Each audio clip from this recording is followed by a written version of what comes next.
የመንግስት አካሎች ምላ ይሻሻል።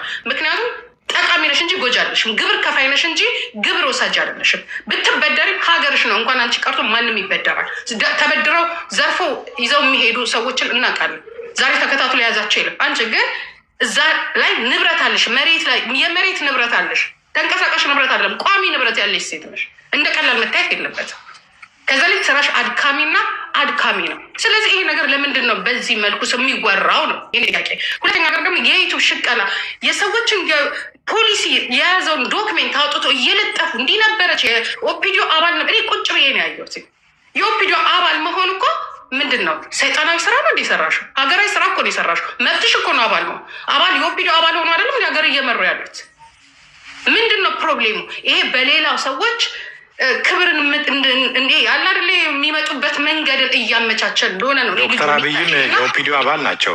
ኦፍኮርስ የኦፒዲዮ ሊቀመንበር ነበሩ እሳቸውም አይደለም እንዴ? ኦፒዲዮ ሊቀመንበር እኮ ነው ወደ ቤተ መንግስት የገቡት። ወደ ፌዴራል መንግስት ፓርላማ ገብተው ነው። እንዲያውም የፓርላማ አባል አይደሉም ምናምን እየተባለ ስንት ጣጣ አለው አሁን። እና የኦፒዲዮ መታወቂያ አውጥቶ ማሳየት እንዲህም ነበረች እና ከአንቺ የበለጠ ለሀገሩ ይሰራል እንዴ? ለካ በደንብ የታገልሽም ሰው ነሽ። ገበሬ ብቻ አልነበርሽም አንቺ። ገባሽ? ብዙ ስራ የሰራሽ ትራቨል ኤጀንሲ ነበራት፣ እንዲህ ነበራት፣ እንደዚህ ነበራት። አንድ ሰው አቅሙና ችሎታ ካለው ለምን 12 ካምፓኒ አይከፍትም? አንዱንም ማንቀሳቀስ ያቃተው ራሱን ያልቻለ ሰው ስላለ ብቻ አንቺ አቅም ሰጥቶሽ 12 ካምፕስ ስትፈልጊ ትራቨል ኤጀንሲ ስትፈልጊ ሆቴልና የፈለግሽው የማድረግ አቅሙ አለሽው፣ ኢንካሙ አለሽው። ያንቺ ጉዳይ ነው ይሄ። እንዲሁም ልትሸለሚ ነው የሚገባሽ። በእንደዚህ አይነት ዘርፎች አንድ ሴት ልጅ ይዛ ቤተሰብ ይዛ መሬት ይዛ ከአፋር እስከ ደቡብ ከምስራቅ እስከ ምዕራብ ማንም ወንድ የማይሰራውን ነገር እየነዳች እየሄደች በመብረቅ ሁሉም ነገር እንከታተልሻለን። አንቺ ማንከታተልሽ እንደምስሽ የምንኮራብሽ እንጂ የምናፍርብሽ ልጅ አለብሽም። የፈለገን ነገ ለምን በረከት ዘረፈች አለኝ እኔ ኮራብሻለሁ። ልንገርሽ በጣም ነው የምኮራብሽ። ምክንያቱም እኔ ማድረግ ብዙ ሴቶች ማድረግ ያልቻልነውን ነገር አንቺ እጥፉን አድርገሽልናል። አንቺ ያለሽን ካምፓኒ እያንዳንዳችን ብንይዘው ደስተኞች ነን። አንቺ እኮ 12ቱን ያዝሽው አሉ አይደለም እንዴ? ተጎልተው የሚውሉ ወንድ ሆነው የወንድ ስራ የማይሰሩ ስሚ፣ በጣም ነው የምንኮራብሽ። አይስወር በጣም ነው የምንኮራብሽ። የኔ ስለሆንሽ ደስ ይለኛል።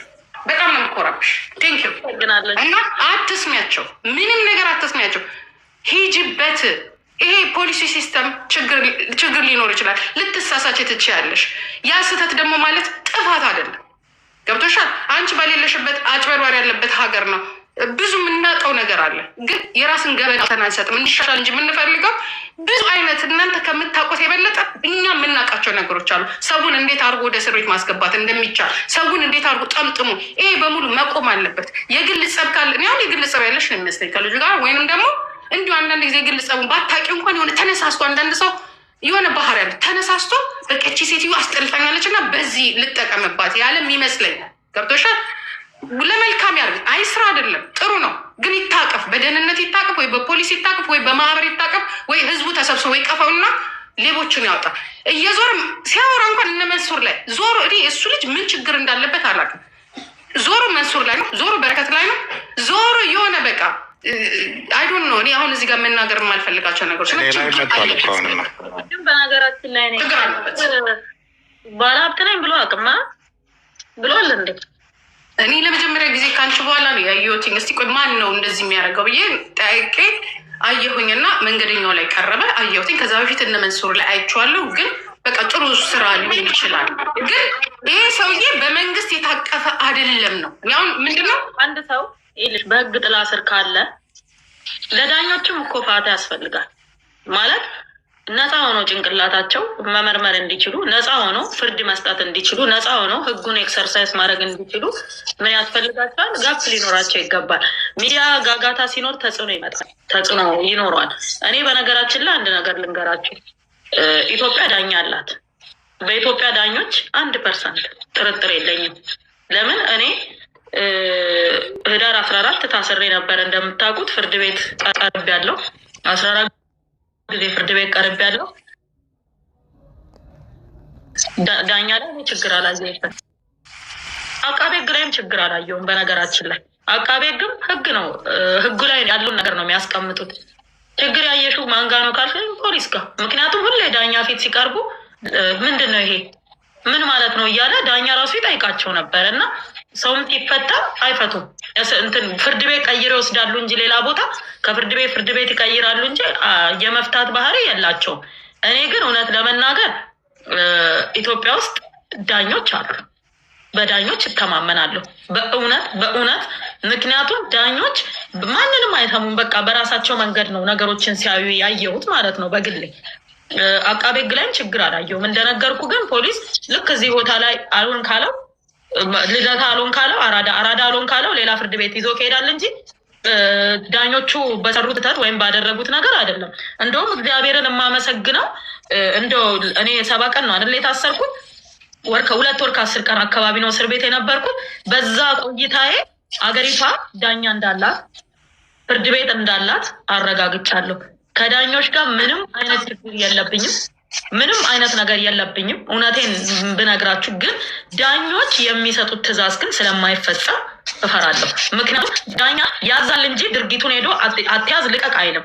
እኔ በሰበር ሰሚ ችሎት በአስገዳጅ የትዕዛዝ ነው የተፈታሁት። በሰበር ሰሚ ችሎት የኔ ኬት ሰበር ሰሚ የሚደርስ አይደለም። ነፃ ናት፣ ምንም የለባትም። ህገወጥ የሰው ዝውውርም የለባትም፣ ንጹህ ሰው ናት። የመኒ ላውንደሪም አካውንቷ ንጹህ ነው።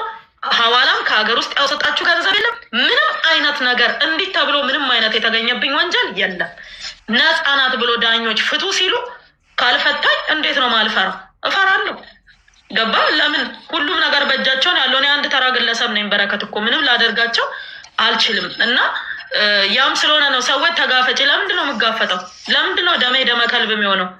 ለምን? እኔ ልጆች እናት ነኝ እኮ። ንብረቴ ለምን አፈርድሜ አይበላም? ለምን ገደል አይገባም? ከንብረቴ ጋር አይደለም ጉዳይ። በነገራችን ላይ ግልጽ ብነግራችሁ እኔ ልነግራችሁም አልፈለግኩም እንጂ ያለሁት አየርላንድ ነው። መቼም ይታያችኋል። ማታ ሆኖ እኔ ቀን ነኝ። እኔ አየርላንድ ውስጥ ነኝ ያለሁት። በስነስርዓት ደግሞ ቪዲዮ ለቅላችኋለሁኝ። ዛሬ ነው የመጣሁት ወደ አየርላንድ። ያለሁት አየርላንድ ነው። በአየር መንገድ ነው የመጣሁት ቀጥ ብዬ እና ምንም አይነት የገጠመኝም ችግርም የለም፣ ምንም የለም። እግዚአብሔር ይመስገን። ልጆቼም እዚሁ ናቸው ያሉት። ልጆቼንም ይዤ ነው የመጣሁት። ስለዛ የሚያናግረኝ ሰው ካለ ወደፊትም በስነ ስርዓት በህግ በደንብ እንነጋገራለን። ስራዬንም እሰራለሁ። ብዙ አፍሪካ ሀገሮች ውስጥ ከአንድም 3 የአፍሪካ ሀገሮች ውስጥ እርሻ አለኝ። የተለያዩ ኢንቨስትመንቶች አሉኝ፣ እሰራለሁ። እዚህም እንደዛው ዱባይም አለኝ፣ እሰራለሁ። በፍጹም በምንም አይነት ተአምር መስራቴን አላቆሙም። ሴቶች ተስፋ እንዲቆርጡ በእኔ አልፈልግም። ምክንያቱም ብዙ ሴቶች እየደወሉ ያንቺን ካየን በኋላ ተስፋ ቆረጥን፣ ብዙ ዲያስፖራዎች እየደወሉ በጣም ተስፋ ቆረጥን። ለምን ተስፋ እንቆርጣለን? እስከ መጨረሻው ድረስ እንሰራለን፣ እስከ መጨረሻው እንበረታለን፣ እስከ መጨረሻው እንታገላለን። ገባ? እስከ መጨረሻው ማለት ነው። የፍርድ ሂደቱ ነው ዳኝ እንትን ጠበቃ ሄዶ ይሰማል፣ አለቀ። በተረፈ ግን ዋስትና የማያሰጥ አንቀጽ ተጠቅሶብኝ ማለት ነው ሄጄ የምጋፈጠው እኔ በረከት ማን ስለሆንኩ ነው? ምንድን ነኝ? ለምን እጋፈጣለሁ? ማለት እኔ ቅርጫ ይዘው ቅርጫ እንዲያደርጉኝ ነው የምጋፈጠው? ኦልሬዲ እኔ በቃ ቪዛ መኖሪያ ፈቃድ አለኝ፣ የአሜሪካም አለኝ። መጥቼ ነበር አሜሪካን ሀገርም፣ የአሜሪካንም አውጥቻለሁ። የአይርላንድ ደግሞ ረጅም አመት ነዋሪ ነኝ። ስለዛ ክፉ ደግ ከመነጋገር ወዲያ ከመባበል ለምን ደብሊን ቀጥ ብዬ አልመጣም ብዬ ወደ ደብሊን መጥቻለሁ። ውጭ ማየት ከፈለጋችሁ ደግሞ አስከልማችኋለሁ። በነገራችን ላይ የሆነ ነገር ላሳያችሁ፣ እቤት ስመጣ ያየሁትን ማለት ነው።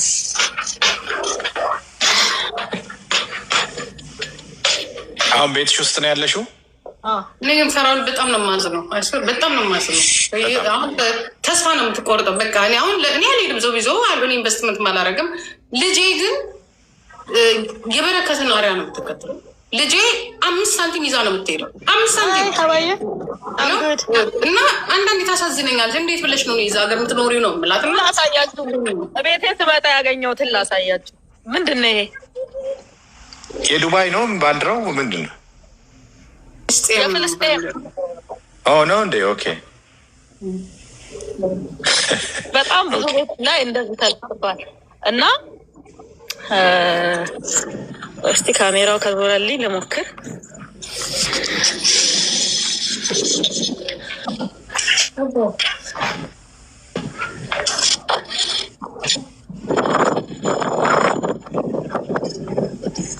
አየሩ ራሱ ደስ ይላል እንጂ ምን ይመስላል? አየሩ ራሱ ደስ ይላል። በጣም ያምራል ሰፈሩ፣ ቤቱ በጣም ያምራል። በጣም ያምራል። የዩሮፕ ቤቶች በጣም ያምራሉ። ታዲያ ምን አጨቃጨቀሽ? እንደዚህ አይነት አየር ያለበት ዝም ብለሽ አየርላንድ ላይ ያለሁት ባለፈው ኢትዮጵያ ነበር። ባይዘወይ እንዴት ናችሁ? ደህና ናችሁ? እኔ በረከት እኔ ፍሬንድ ነኝ። How are you? Hi cutie. ስንት አመቷ ነው? 7 Oh, she's so cute. By the way, ኢትዮጵያ አግኝቻችኋለሁ ከነ ቤተሰቦቻችሁ አንድ ላይ የሆነ ቦታ እና እኔ በጣም በጣም በጣም ማደንቅሽ፣ በጣም ማከብርሽ።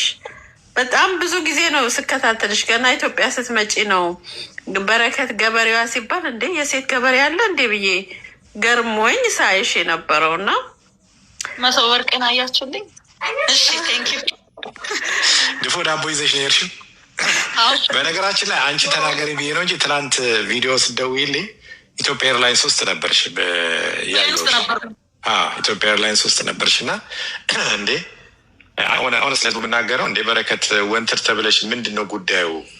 እንደውም በሳቅ እኔ አሁን ታላየሽም እንዲ አልኳት። እሱ ስለሆነ አሁን ከመንግስት በላይ የሚፈልግሽ እሱ ስለሆነ፣ ግን ልብ የሚሰብር ነው። ልብ የሚሰብር ነው ስልሽ ቅድም የተናገርሽው ጥሩ ንግግር አለ። ዳኛ አለ ሲባል እኔም የኢትዮጵያ ዳኞች ላይ በጣም ሙሉ እምነት አለኝ ስላየዋቸው ነው። ከራሴ ኤክስፒሪየንስ ተነስቼ ማለት ነው። በጣም ቆራጥ፣ ለዛውም የሴት ዳኞችን ይገጥሞኛል። ለውሳኔያቸው ወደኋላ የማይሉ በኬዝ ላይ ቤተሰቦቻቸውን እስከ መገበር ድረስ የሚደርሱ ሜሞ የማይቀበሉ ሜሞ ማለት ወረቀት ተጽፎላቸው ወርውረው እንዲህ ፊት ለፊት የሚወረውሩ አይነት ዳኞች አሉ። በጣም ቆራጥ የሆኑ ዳኞች አሉ እና አሁን ደግሞ የበለጠ ይሰራሉ ብዬ ተስፋ አደርጋለሁ። በጣም እንዳልሽው ነው። ጥሩ ጥሩ በጣም በጣም እውነትን ይዘው የሚሄዱ ከፖሊስ መርመራ በላይ ራሳቸው መርማሪ መስለው ሁሉ ኬዙን የሚመረምሩ ዳኞች አሉ ኢትዮጵያ ውስጥ። በጣም እኔ እሱ ነገር ይገርመኛል። ኬዙን ፖሊስ ይዞ የመጣውን እንደገና እንደ መርማሪ ይሄን ነገር ለምን እንደዚህ ያደረግከው፣ ይሄ ነገር እንደዚህ ነው፣ ምንድን ነው ግን ከሱ የምትፈልጉት ሁሉ ሲባል ሰምቻለሁ። ማለት ለእኛ በግልጽ ነገሩን ከዚህ ሰው የምትፈልጉት ነገር ምንድን ነው በግልጽ ነገሩን ብለው በችሎት ፊት የሚጠይቁ ዳኞች አሉ እና እነዚህ አይነት ዳኞች ሊበረታቱ ይገባል። እውነትሽን ግን ፖሊስ ላይ ያለው የምለው ፖሊስ እንደ ተቋም ሳይሆን እኔ የምተቸው እንደ ግለሰብ አሉ። እንደ ግለሰብ ማለት ፖሊስ ተቋሙ ትልቅ ተቋም ነው፣ ሀገራዊ ተቋም ነው። ኢትዮጵያ ከተመሰረተችበት ጀምሮ ያለ የሚኖር ተቋም ነው። አመራሮቹ አሁን ባሉት አመራሮች ጥሩ ጥሩ አይነት ስራዎች ሲሰሩ አይቻሉ። ግን በፖሊስ ውስጥ ጥሩ ስነ ምግባር የሌላቸው ፖሊሶች ይኖራሉ። አይኖሩም አይደለም፣ ይኖራሉ። እነዛ ፖሊሶች የሚያደርጉት ድርጊት ተቋሙን ሊያሰድብ ይችላል። ስለዚህ ፖሊስ ወደታች ወርዶ ራሱን ፈትሾ እነዛን ግለሰቦች ማውጣት አለበት ብዬ አምናለሁ። ከዛ ውጭ ግን አሁን ለደረሽበት በሰላም ወደ ሁለተኛው ሀገርሽ እኔ እንደውም ፓስፖርትሽን ስታሳይ ነበር ኢትዮጵያዊ መሆንሽን እና ብዙዎቻችን ቀይረናል። ብዙዎቻችን ፓስፖርት ቆይላ ወስጃለሁ እኮ የ10 አመት እንግዲህ ከኢትዮጵያ ውጭ ነው ሲባል እሱን አይቻለሁ። አልናገርም ብዬ ነው። አንቺ የ10 አመቱን ሰጥተዋት ነው የወጣችው እና እኔ እሱ ነገር ገርሞኛል። ጂጂ እሱ ነገር ገርሞኛል። የ10 አመቱን ሰጥተዋት ነው የወጣችው ትላንት። ታሳየን እስኪ ነው ወይ ላሳያችሁ። ምንድን ነው ያስፈራምትን ይኳላሉ። ፓስፖርት አዲስ መጥቷል እና አሮጌው ሊያልቅባት ሲል አዲሱን ሰጥተዋት ነው የወጣችው እና ላይ እኮ አይደለም ችግሩ ያለው ወይ ማለት ፓስፖርት ሁሉ እንደ በረከት እኮ ፕራይም ሚኒስቴራችንም እኮ ቸግሯቸዋል። ወደታች መውረድ እኮ በሩን ቢከፍቱላቸው ወርደው ራሱ ቢይዟቸው ደስ ይለዋል። አብይ አህመድ ራሱ አቅም ብቻውን ሆኑ ነው እንጂ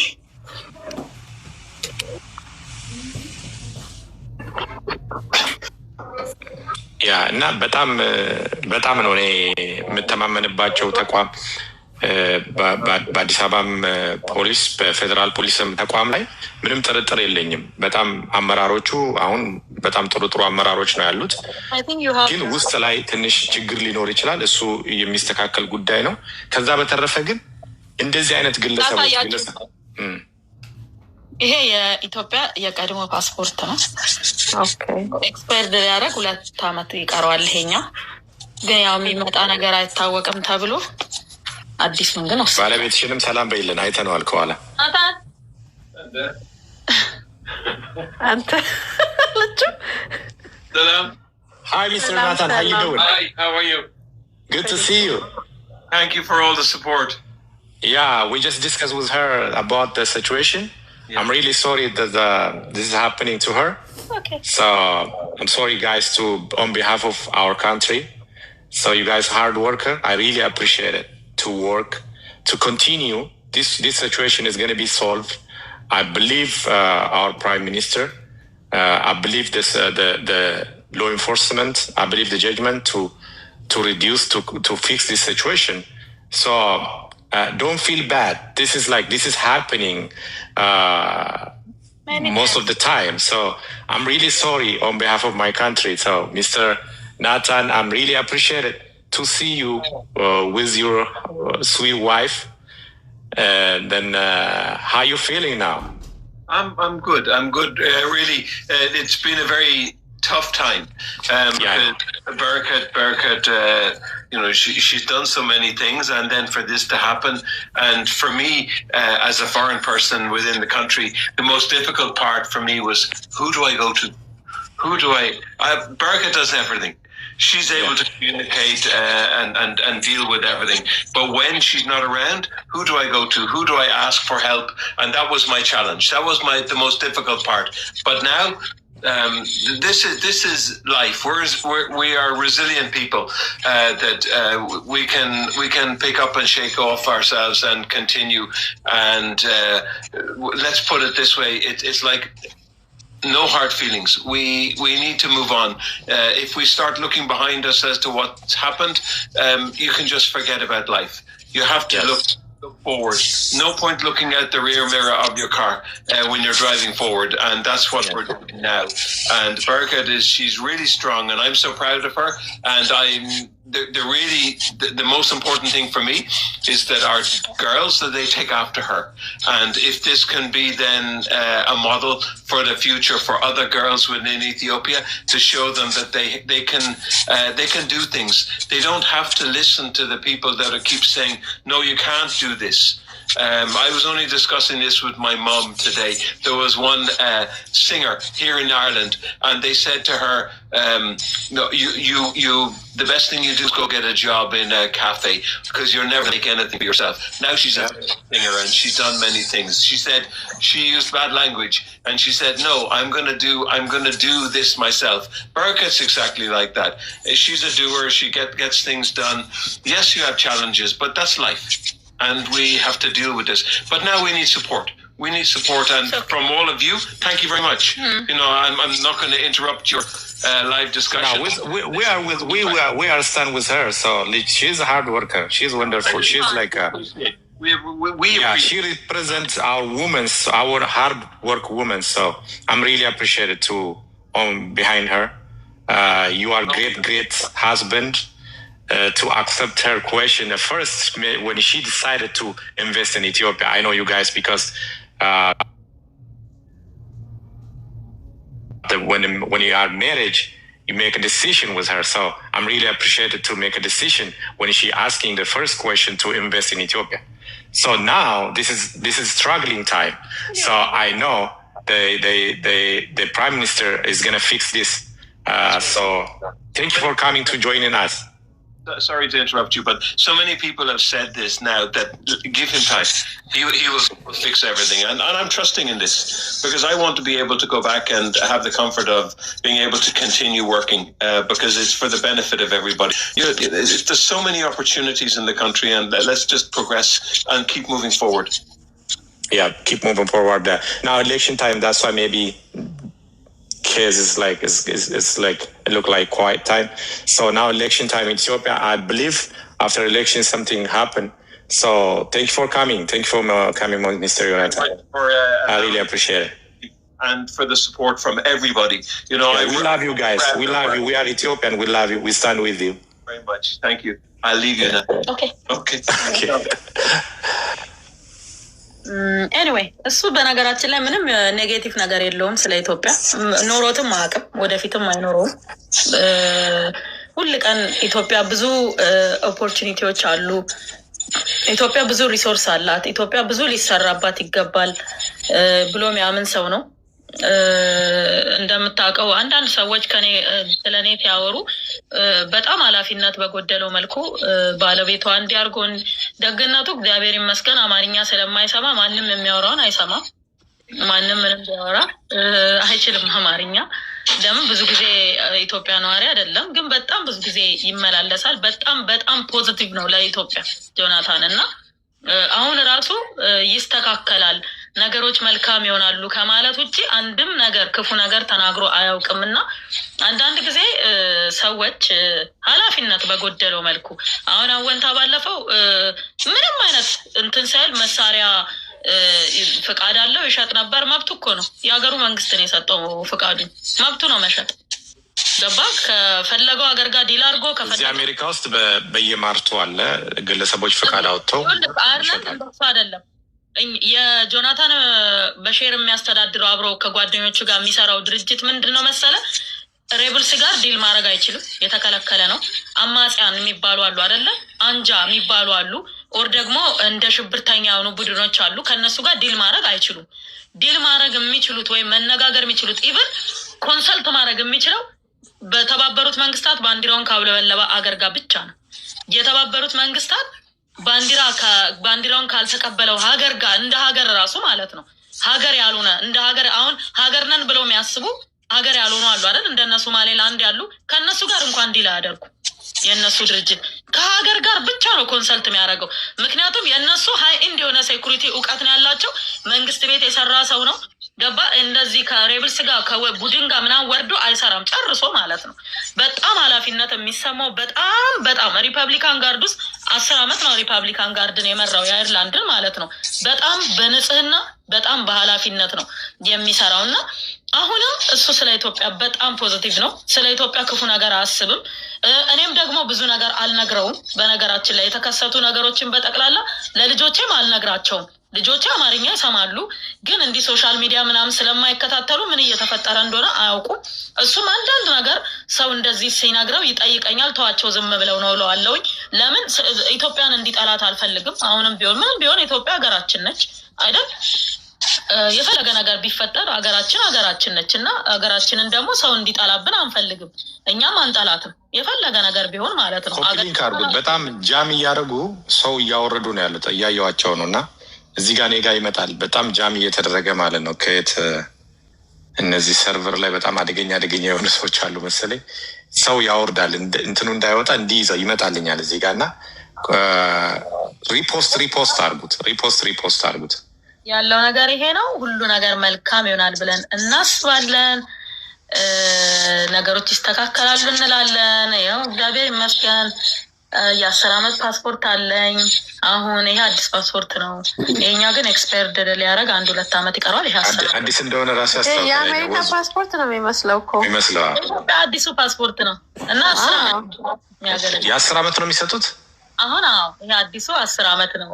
በነገራችን ላይ የኢሚግሬሽን ኃላፊዋን ሚኒስትር ወይዘሮ ሰላም ናቸው። በጣም ጎበዝ ናቸው። በአመራር እንትናቸው ላይ በጣም ነው ማደንቃቸው። ብዙ ነገር አስተካክለዋል። በጣም ማደንቃቸው ጎበዝ ሴት መሪ ናቸው። እና አዲሱ ፓስፖርት የአሜሪካ እንትኑ ብቻ ነው ንስሩ ብቻ ነው እንጂ የቀረው ይመስላል። የአሜሪካን ነው የሚመስለው። አባይ ግድብን ላዩ ላይ ቢያደርጉት በጣም አሪፍ ይሆን ነበር። አይ ነው ብዙ ይል ሉሲ አለች ያስመርጣል። ውስጡ ላይ አክሱም አለ አዲሱ። ሌላ ምን አለ? እስኪኛው የኢትዮጵያ ታሪካዊ የሆኑ ነገሮች አሉ አይደለም? ታሪካዊ የሆኑ ነገሮች ፋሲለደስ አለ። አሁን እዚህ ጋር ያው ፋሲለደስ አለ። ሶፍ ዑመር አለ። አባጂፋር አለ። ዋው! ስንት ገጽ ነው? ሀረሪ አለ። የሀረር ግንብ አለ። 34 ገጽ ነው። ዋሊያ አለ። መጨረሻ ላይ በዋሊያ ይዘጋዋል። ዋው! እና በጣም አሪፍ ነው።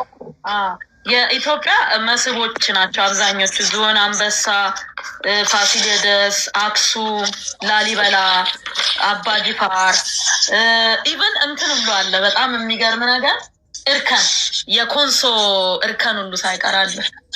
አጋዘን አለ፣ ድኩላ ምናምን እና ሁሉንም ነገር ያካተተ ነው ማለት ነው። አዲሱ እንትን ሁላ አለ፣ የአድዋ ሙዚየም አድዋ ድል መታሰቢያ ሙዚየም ይላል አለ።